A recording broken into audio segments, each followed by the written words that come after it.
안녕하세요. 한손사 채널을 운영하고 있는 손해사정상 한상훈입니다. 신장에 대한 얘기를 하신다고 들었어요. 신장에 암이 생기면 이제 한국 표준질병사인분류 C64에 해당하는 신장암 코드를 받게 되시는데요.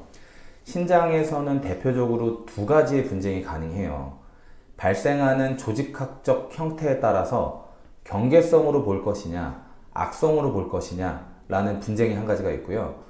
두 번째로는 신장암 코드를 부여받았음에도 불구하고 치료하는 방법의 차이 때문에 암진단비 지급을 못 받으시는 분들이 생기기 때문에 오늘 이제 영상을 촬영하려고 하거든요. 암진단 코드를 받았는데 암진단금이 안 나온다고요? 그렇죠. 신장암 같은 경우에는 암이기 때문에 1차, 2차 병원급이 아니라 대학병원에서 진단을 받게 돼요. 근데 그 대학병원에서 진단을 받았으니까 암진단비를 못 받을 거다라는 생각은 하나도 못 하시는데, 우리가 병원에서 진단을 받는다는 것은 보험회사의 보험금 청구권이 있는 것이고, 청구권 이퀄 보험금 지급은 아니니까 청구권을 행사하면 보험회사의 심사팀에서 그 청구권을 심사하고, 심사한 결과에 따라서 보험금이 지급이 될 수도 있고 부지급이 될 수도 있는 경우인데, 신장의 경우에는 영상을 촬영하고 암이라고 해서 수술을 해요. 그러면 그 병변을 도려내거나 그 종양을 제거하거나 아니면 신장 자체를 떼내시는 분들도 있거든요. 그런 분들은 문제되실 게 전혀 없는 거고, 의료기술이 계속 발달하니까 비침습적인 치료 방법, 하루 만에라도 치료를 할 수 있는 이런 방법들이 계속 개발이 되다 보니까 고주파 열치료술이라는 게 있어요. 신장에 아주 작은 종양이 생겼을 때, 특히 3cm에서 4cm 미만의 종양이 생겼을 때는 대부분 고주파 열치료술로 해서 피부 바깥에서 강한 열을 주입해서 그 종양을 없애거나 크기를 줄이는 치료법이고, 그랬을 때 예후가 매우 좋기 때문에 굳이 환자의 배를 이제 가르거나 복강경으로 들어가지 않아도 좋은 장점이 있는 거죠.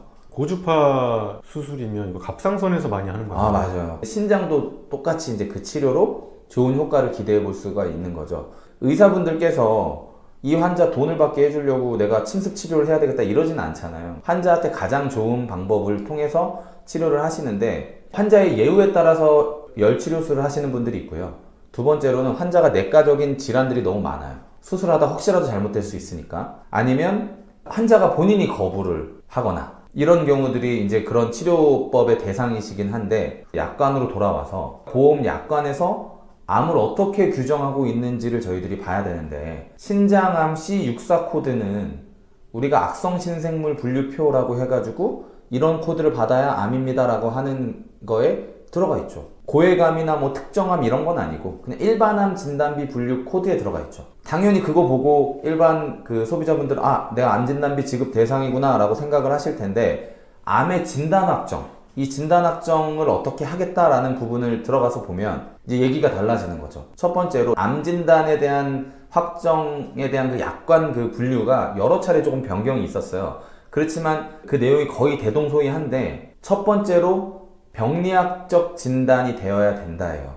병리학적 진단이라는 건 말 그대로 나를 진료한 임상의사가 아니라 내 종양의 조직을 본 조직학자가 암이라고 해야만 진단비를 받을 수 있습니다 라고 규정을 하고 있고, 조직검사상으로 암으로 나와야 된다. 그렇죠. 그러니까 저희가 암진단비 분쟁은 되게 어떻게 돼요? 조직을 떼냈는데 이게 암으로 보기도 애매하고, 이렇다고 또 이걸 암이 아니라고 하기에도 병리학적으로 바라보는 시선이 다를 수 있잖아요. 소비자 입장에서는 암이다, 아니면 아니다, 이렇게 주장을 할 수가 있잖아요. 근데 아예 조직을 검출하지 못하신 분들은 그러면 또 여러 가지가 문제가 있을 수 있잖아요.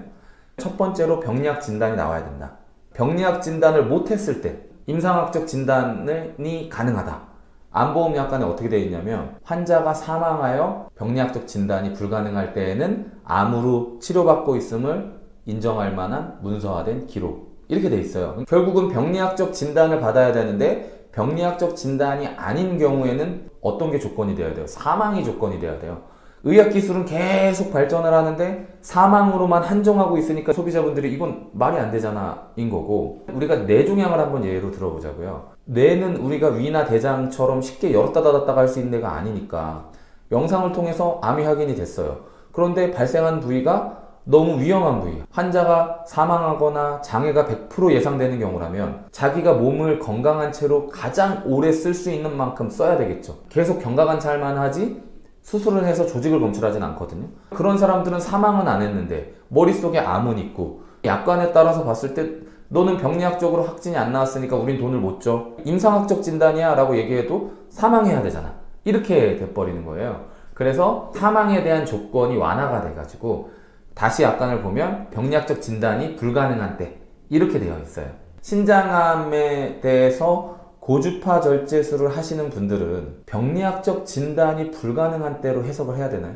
아니죠. 병리학적 진단 가능하지만 의학기술이 발달한 거고 환자 편의에 의해서 굳이 할 필요가 없으니까. 그러니까 보험사가 주장하는 건 그겁니다. 암이 있는데 굳이 내가 큰 리스크를 감수하고 마취하고 막 이렇게 해서 조직을 검출해서 보험사에 암으로 주장을 하려고 하시는 분들은 없겠죠.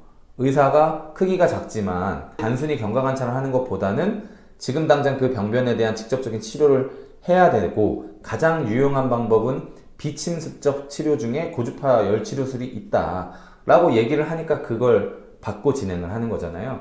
그 환자 입장에서 내가 신장암이고 신장암 보험금을 받아야 된다라고 주장할 수 있는 자료는 딱 두 가지밖에 없어요. 첫 번째가 CT나 MRI, 영상의학적 근거. 그리고 두 번째가 나를 치료한 의사의 소견. 이거 말고는 사실 보험회사에 대항할 수가 없거든요.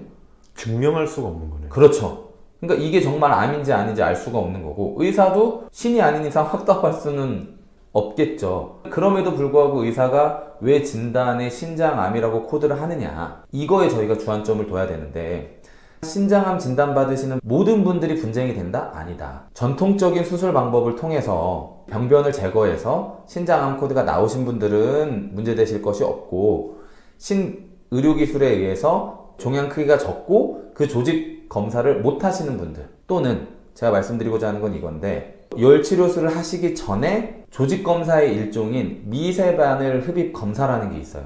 미세한 바늘 집어넣어서 쭉 당겨서 그 액상세포를 보는 거예요. 거기서 암세포가 검출이 되면 그분들은 어떻게 보면 좀 유리한 고지에 있으시겠죠. 그런데 그렇게 했는데도 불구하고 암세포가 안 나오신 분들도 있을 거예요. 그러면 그 사람들은 암이 아니니까 아무런 치료를 안 받아도 되느냐? 그건 또 아니거든요. 그래서 의사분들을 만나보면 어떤 얘기를 하시냐면, 미세바늘 흡입 검사를 안 하시는 분도 있어요. 그냥 영상만 찍고 고주파 절제해서 바로 들어가시는 분이 있고, 미세바늘 흡입 검사를 하시는 분들도 있어요. 하셔서 암이 나오신 분들이야 보험사에 대응하기가 좋고, 하셨는데 아닌 경우에도 그럼 왜 C코드를 주셨습니까? 라고 얘기를 들어보면 양성이냐 음성이냐로 판정이 나는데 위음성일 가능성이 매우 높다라는 거예요. 그러니까 이 사람은 양성이었는데 병변의 표본이 충분히 채취가 안 돼가지고 이 사람은 그냥 음성으로 판단이 나온 것 뿐이다.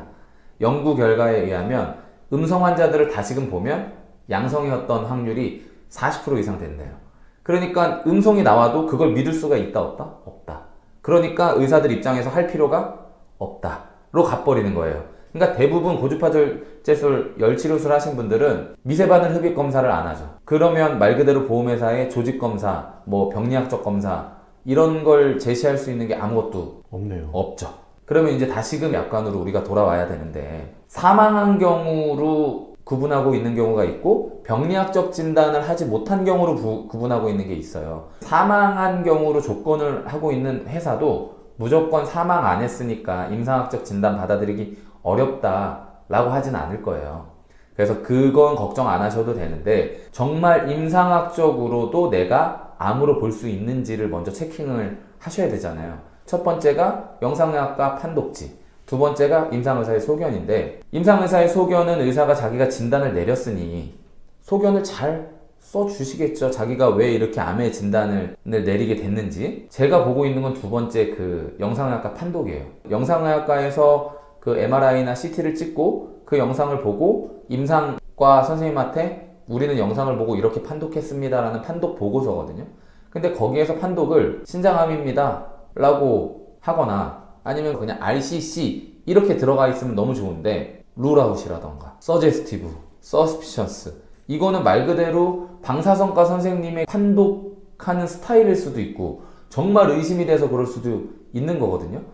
그런 판독이 나와버리면 정말 어려워지는 거죠. 그럼 어떻게 해야 돈을 받을 수 있나요? 우선 기본적으로 판독지는 손을 댈 수가 없다. 임상의사에게 소견받는 게 되게 중요한데 소견을 그냥 들이대면 안 되겠죠. 신장암 고주파절제술 하시는 분들에 의한 판례가 있어요. 그 판례를 보면 그분은 미세바늘 흡입 검사를 3번이나 하셨어요. 근데 3번 다 음성이 나온 거예요. 암으로 볼만한 게 아무것도 없었어요. 그럼에도 불구하고 의사가 고주파절제술을 한 다음에 진단을 내렸거든요. 그 의사에게 사실조회 신청을 했을 때 그 의사가 했던 얘기가 위임성의 가능성이 너무 높은데 그래서 내가 여러 차례 한 것인데 나는 결국은 이 결과를 못 믿겠다.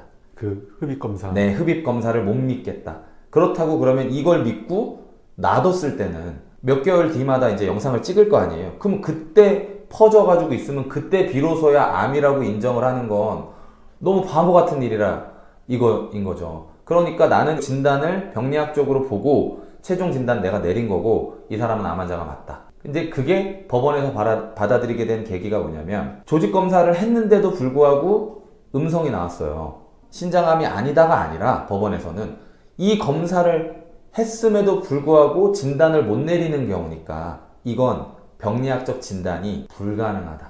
직접 조직을 해부해서 본 게 아니라면 이 신장암이 적어서 고주파절제술을 한 케이스들은 병리학적 진단이 불가능한 거니까 병리학적 진단 나온 거 다 옆으로 치워놓고 임상의사한테 진단받는 거 맞다 라고 해서 1심, 2심 다 소비자가 이겼고요. 보험회사에서도 제가 담당자여도 납득을 못할 만한 판례죠. 당연히 상고를 했는데 상고에서 기각이 떨어졌어요. 그러니까 대법원에서는 볼 가치도 없다 라고 보고 있는 거죠. 원점으로 돌아와서 소견을 우리가 잘 받아야 되는데 진단서를 발행한 의사라고 해서 무조건 소견서를 잘 써주는 건 아니에요. 그렇게 생각하시면 오산이에요. 내가 이 환자를 진단을 내려야 치료를 할 수 있잖아요. 진단을 준 것과 어떤 의사가 보더라도 이 환자는 이 진단이 맞아 라고 얘기하는 건 다르잖아요. 경험이 풍부하신 교수님께서 여러 가지 임상 경험을 토대로 진단을 내리신 분이면 소견을 요청했을 때 굉장히 디테일하게 잘 써주실 거예요. 그런데 신장암이 아니라고도 할 수도 없고 그렇다고 그냥 신장암이라고 또 확정적으로 진단을 내린 건 아닌데 그래도 진단서는 또 발행을 해야 되고 하니까 신장암으로 주신 그런 분들은요, 그런 소견을 요청할 때 아예 최종 진단을 빼버리시는 분들이 있어요. 이렇게 경과관찰을 보면서 추적관찰 중입니다. 이렇게 얘기를 하시는 분들한테 소견을 받아버리면 안 되죠. 이 신장암에서 고주파절제술을 하신 분들이라면 반드시 전문가 도움을 받으셔야 돼요.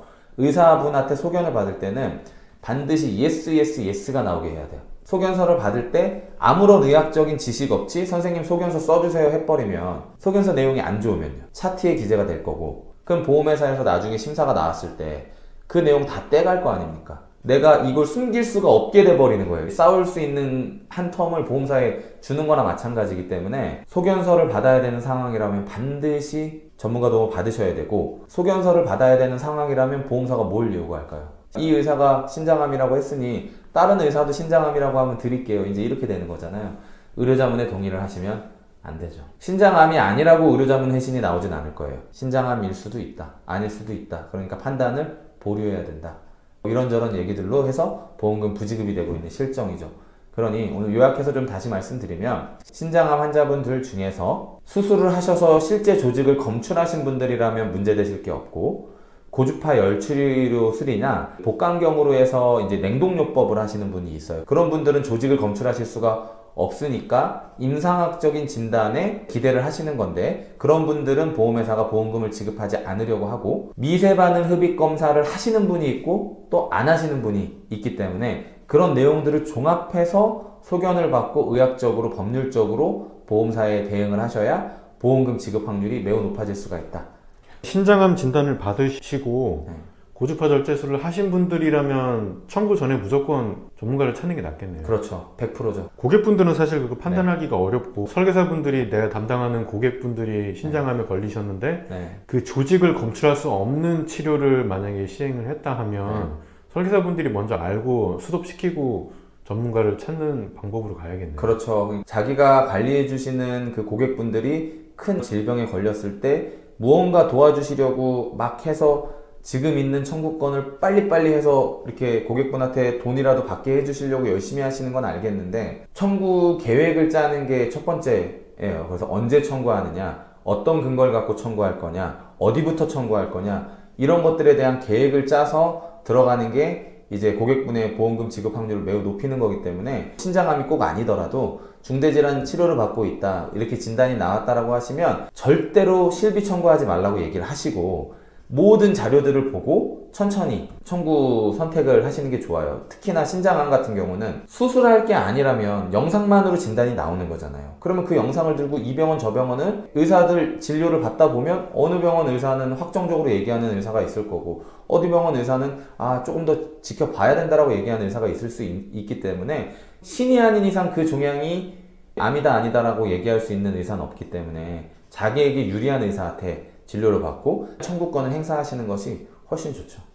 제가 손사님하고 컨텐츠를 계속 만들면서 보니까 보통 3대 질병이라고 그렇죠. 얘기하는 네네. 그 암이랑 뇌심 이쪽은 우선 진단이 나오면 무조건 손해사정사님들한테 연락하는 게 제일 나은 것 같아요. 그렇죠. 이제 그런 것들을 보시고 한번 검토를 하고 진행을 하는 것이 제일 좋죠. 그래서 저희도 문의가 왔을 때 이건 무조건 맡기셔야 된다라고 얘기는 드리는 게 아니기 때문에 분쟁이 돼야만 맡기는 거고 문제점이 있어야만 진행을 하는 거지 문제가 없는 건을 또 선임하거나 그러지는 않기 때문에 그런 부분 염려하지 마시고 제일 중요한 건 소비자분들은 본인들 계약을 관리해주는 설계사분들을 좀 신뢰를 하시고 그 설계사분들한테 1차적으로 충분한 상담을 받으신 다음에 그 다음에 알아보셔도 늦지 않으니까 보험금 청구권은 3년이니까 천천히 좀 하셨으면 좋겠다. 암진단비 요즘에는 뭐 1억 가입이 우수니까 청구를 어떻게 하느냐에 따라서 1억을 받을 수도 있고 못 받을 수도 있는 상황이라고 생각을 하시면 이거는 급할 필요가 전혀 없는 거예요. 그래서 조금 천천히 전문가분들답게 최종적으로 검토를 하신 다음에 고객과 상담을 통해서 진행을 했으면 하는 바람으로 영상을 좀 촬영을 해봤습니다. 진단받은 고객 입장에서는 요즘에 뭐 경기도 어렵고 한데 이 진단으로 인해서 또 몇 천만 원, 억에 가까운 돈을 이제 받을 수 있는 질병으로 진단이 됐다고 하면 얼른 빨리 받고 싶은 마음이 되게 클 텐데 그거를 설계사분들이 처음에 보험을 가입시킬 때 이런 중대질병들은 청구 전에 무조건 연락을 자기한테 주셔야 된다라고 얘기를 좀 미리 잘 해주시는 게 좋을 것 같아요. 그게 제일 좋죠. 사실 그게 고객 관리의 첫 번째죠. 왜냐면 우리가 보험을 가입하기 위해서 가입하는 건 아니니까. 보장을 받기 위해서 가입하는 거기 때문에 그 어떤 걸 청구하는지 설계사분들을 꼭 거치시는 게 저는 중요할 것 같고 설계사분들도 너무 바쁘시다고 그걸 대강대강 보지 마시고 중대질환 같은 경우에는 인터넷 검색도 좀 해보시고 그런 부분에 있어서 아주 큰 차이를 만들어내니까 작은 부분이라도 디테일을 놓치지 마시고 서류나 이런 것들 구비하시는 것부터 고객분들한테 꼼꼼하게 받으셔서 고객분께서 피해가 없으시도록 저희한테 설계사분들한테 연락이 많이 오잖아요. 저희한테 자료를 보내주시는 것만으로도 이분이 정말 프로인지 아닌지를 알 수가 있어요. 이 청구권에 어떤 자료, 어떤 검사가 활용되는지를 아시는 분은 그걸 딱딱딱딱 해서 저희한테 주시는데 그런 자료 증빙도 안 되시는 분들은 사실 상담하기조차 좀 어려울 때가 많거든요. 그래서 설계사님들께서 최소한 진단할 때 들어가야 되는 서류가 어떤 게 들어가고 어떤 검사를 하시는지는 그런 부분들을 상세히 좀 보셔가지고 고객분이 보험금 부지급 받는 일이 없도록 그렇게 좀 해주시면 더 좋을 것 같습니다. 네, 오늘 암 진단을 의사 선생님이 내려주셨음에도 불구하고 암 진단금을 받을 수 없는 케이스가 있는 신장암에 대해서 얘기를 나눠봤습니다. 한상훈 선생님 감사합니다. 감사합니다.